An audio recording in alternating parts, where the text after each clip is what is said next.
unfortunately, something that we've seen time and time again in our lives is politicians, elected officials lying, and it's always the cover-up that gets them and never the initial lie. So, and maybe I'll start with Andrew because he's right in the middle and he has some intimate knowledge of this, and then we'll have each of the panelists weigh in. But why do you think politicians involved in scandals insist on repeating the same old pattern of denying any wrongdoing, promising to clear their names, when the entire time they know that they've done what they've been accused of? And why don't they just stop the further embarrassment? Well, if anyone remembers everything I needed to learn about scandal and the Democrat media complex, I learned when I was working with Drudge during the Clinton-Lewandowski thing. And I remember when he called me up the night before he launched the Lewandowski thing, in my naivete, I said, wow, you've got this guy, it's going to be over tomorrow. I mean, this guy was caught in the middle of lying to prosecutors, lying to Ken Starr, who was caught in the middle of, intimidating witnesses, not to mention what he was doing on the carpet in the White House. And I watched how the mainstream media spent 5 days trying to deny that story. It was Sunday that he broke it, and Bill Crystal on ABC's This Week brought it up, and I watched how George Stephanopoulos says, you can't trust the Drudge Report, it's been debunked, which is what happens with Breitbart, which is what happens to O'Keefe. It's the same thing where the Democrat media complexes, they aren't valid news sources. Though they're willing to put up Arianna Huffington and Marcus Malitzis on Meet the Press. I've never been asked to be on Meet the Press, but the far left blogosphere is allowed to be on Meet the Press. Joan Walsh, who said that I was the hacker in the Anthony Weiner thing, they're allowed to be on the mainstream media. We're not. And so I watched how they pushed back Sunday, Monday, Tuesday, Wednesday, and finally on Thursday, Sue Schmidt of the Washington Post finally reported the story. When Hillary Clinton was forced to have to fight on behalf of her husband, and she was his most able defender, she went on the Today Show, and she didn't have an answer for it.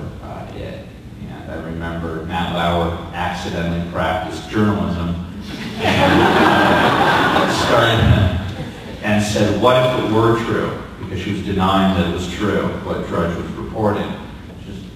But it's not true. But what if it were true? It's not true. Eventually, she was forced to say, well, obviously that would be very serious. Well, they bought 8 months by his line. And by the time he was forced to tell the truth, after lying to his cabinet, after his wife said it was obviously serious, they had pulled the living daylights out of every aspect of the scandal. And everyone did not like every aspect of the story. They didn't like that he lied. They didn't like what he did with, an intern power structure between the president and an intern was pretty. They hated every aspect of it except for one thing. They didn't like that Ken Starr dropped all of the salacious details, and so they made that the propaganda campaign about 1/100th of the story. 1/100th of the story that was born of them fighting and lying. But by lying, they bought 8 months, which forced Ken Starr to put the details out there. Those details ended up extricating him. So by lying and having the media on your side to push those lies, they were able to take a slam dunk and push it back through the, hoop. It's called a hoop. I'm more of a baseball guy. And so I learned in that cycle, at the time, that not only were they able to defend themselves, they proactively went after using, I kid you not, Larry Flint and private investigators, Republicans, and investigated every possible sexual misdeed that they had done, going back as far as Henry Hyde's affair in the 1960s.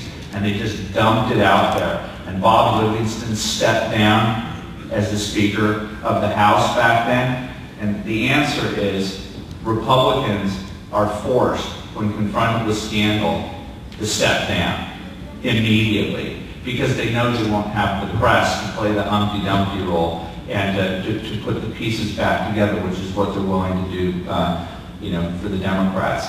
The media is the only battle that matters because Harry Reid and Nancy Pelosi are not elegant, they aren't well-spoken, they can be as pathetic and awful as they are because the mainstream media is there to defend them. So when people spend all this money on politics and none on creating an infrastructure to disseminate a counter-narrative for the majority of the American people, we wonder why every election cycle we're on the defensive. We have to go on the offensive, and I think that James O'Keefe is the ultimate example of a person who said, if they're not going to do it, then we're going to, I'm going to do it.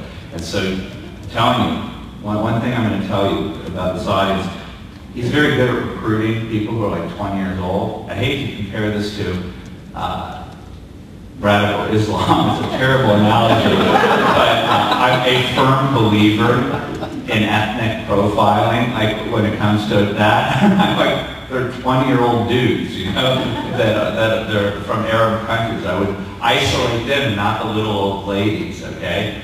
I'm not worried about Chinese ladies, who are 75 years old. And I think that right now, James, not only is James isolatable, if that's a word,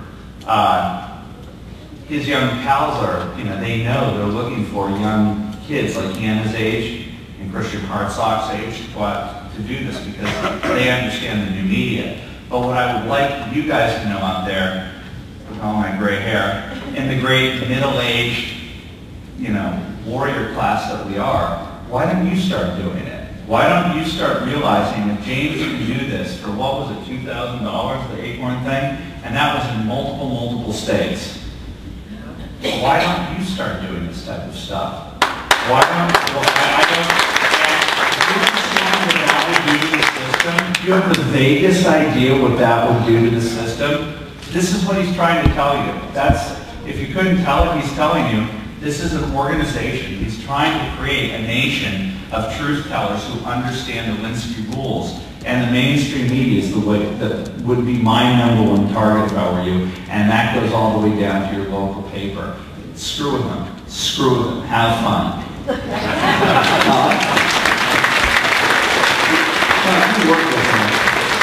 You work with a former elected official who was convicted as a felon for lying, essentially. Why do they do it, and is it going to change? And what role does the new media have in exposing this? Well, I think the main reason they keep lying is because that's what they do every day for their jobs, and they don't know how to respond differently. I thought it was a great moment when Anthony Weiner was having those interviews on the steps of the Capitol, and he was, I thought, giving a workshop in political lies. He so instinctively and comfortably went back into the smart face, the slick language, dropping back onto the talking points, repeating the talking points, trying to wear down the reporters. And unfortunately for him, he was so wrong in his position, he had so screwed himself that the traditional tactics wouldn't work, and he lacked the analytical abilities to step out of his normal mode and say, can I be my normal lying scumbag today, or do I have to figure out another strategy? And he didn't do that. He fell back on instinct, practice, and what all of them did. I did not have sexual relations with that woman. It worked, right? How about all the guys who ran around after Clinton finally had to admit it? Well, he was only lying about sex. One of the most inane, moronic statements ever made. Lying under oath about anything, was it a sunny day or a cloudy day, could be the difference of whether the truth is extracted from that process. But they had every top official who would speak on behalf of Clinton at that point saying, well, he was only lying about sex. And then all the Neanderthal followers in the country run around saying, yeah, he was only lying about sex. People say that to you today. So I think the answer is, why do they keep doing it? Because that's what they know how to do, and it works for them every day of the week. Believe nothing they say ever.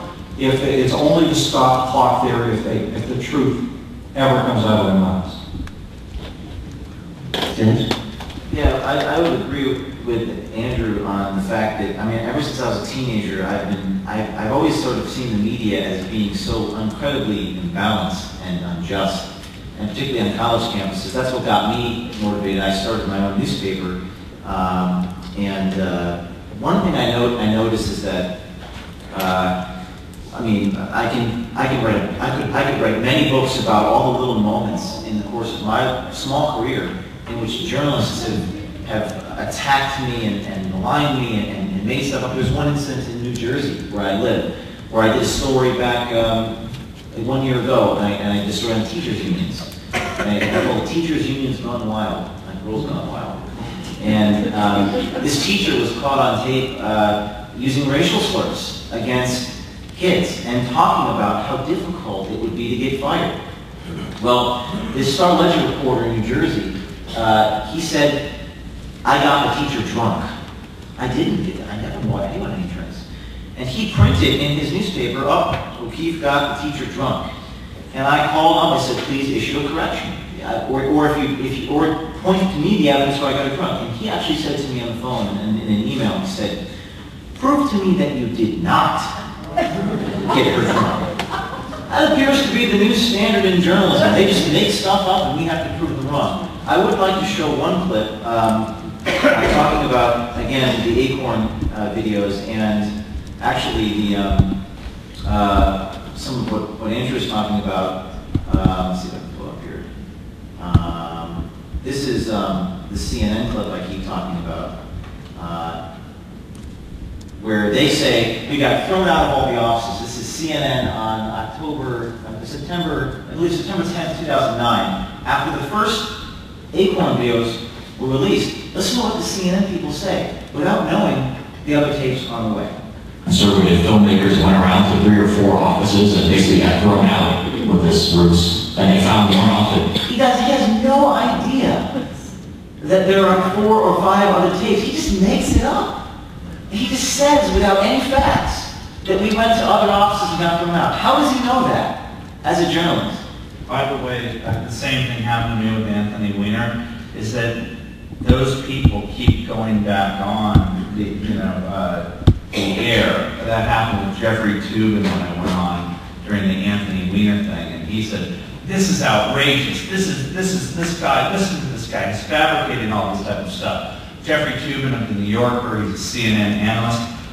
They reflexively defend for the Democratic Party in the guise of objective journalism, and when they make a mistake on the air, they never have to apologize, and they put them back in the seat the next day. So they have these defenders who know that there are 0 consequences, for lying. They're allowed to. It just goes into the memory hole. But if we are held to the highest possible standard you can possibly imagine, so much so that when James came to me, I said, they're going to hold you to a higher standard, so we're going to have to put up a full transcript, because they're going to say that you miscut this. Because we put the full transcripts and showed that he wasn't manipulating and putting things out of context, that's why Acorn went down. Yet, now, with time, they've gone out there, and if you listen to CNN, they'll say, well, Acorn videos were debunked.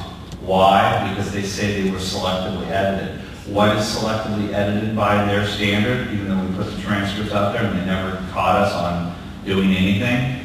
It's doing what they do, every single clip that they do, and that is taking raw footage and truncating it so you can put it into a 30-second video clip. They're basically saying that James O'Keefe is the first human being in the history of the news who has to put out 40 hours of footage, and everyone in the country has to sit there for an entire work week and watch the entire thing. I mean, it's an impossible standard, but it's just classic Alinsky BS. They get to make up the rules as they go along. It's obfuscation. When confronted with the truth, they have to use obfuscation. I went on NPR to defend my NPR investigation, and the guy spent 20 minutes asking me about an editorial decision I made, minute marker 9 and 47. Why did I choose not to include the 5 seconds prior? I said, I put the full video on Vimeo. I mean, do you not selectively edit your journalism? But this is what the rest of the CNN clip. So there were two people stupid enough to sit down and give them this kind of silly advice. And it sounds to me like that's just entrapment. You know, let's go around various offices until we can finally trick somebody into... It's propaganda. If you are a reporter and you're doing something like this, then you would report, yes, we went to the 4 offices and one said, you know, fell for the, took the bait. And I think it's important to remember that that guy was saying that when only released one tape. So like Andrew says, they're held a different standard. And if I could just show this one clip, see if I can pull it up here. This guy on PJTV, Bill Whittle. This is the New York Post, front page headlines. That's New York Times. But Bill Whittle is on PJTV talking about Andrew's strategy. And he says it better than anyone I've ever seen. Big part. Glenn Beck, Fox News, and BigGovernment.com were fighting against an enemy, and the enemy was Acorn. But I don't think that's the case at all. I think the enemy they were fighting against are the media. The media is no longer merely biased. In fact, they're no longer even ignoring the news. The mainstream media is now in the news suppression business. That's exactly right. That's what it is. And people might question Andrew or my tactics in different ways based on what each of us do, but the reason why I have to do what I do to get to the truth is because if I do it their way, if I were to write down in my notebook what the Acorn employee said and print it, they would never accept it as true. I had to videotape it. I had to get it on tape. And I did release the full videos. And I challenge any Pulitzer Prize winning reporter in America to release their full unedited reporter notebooks.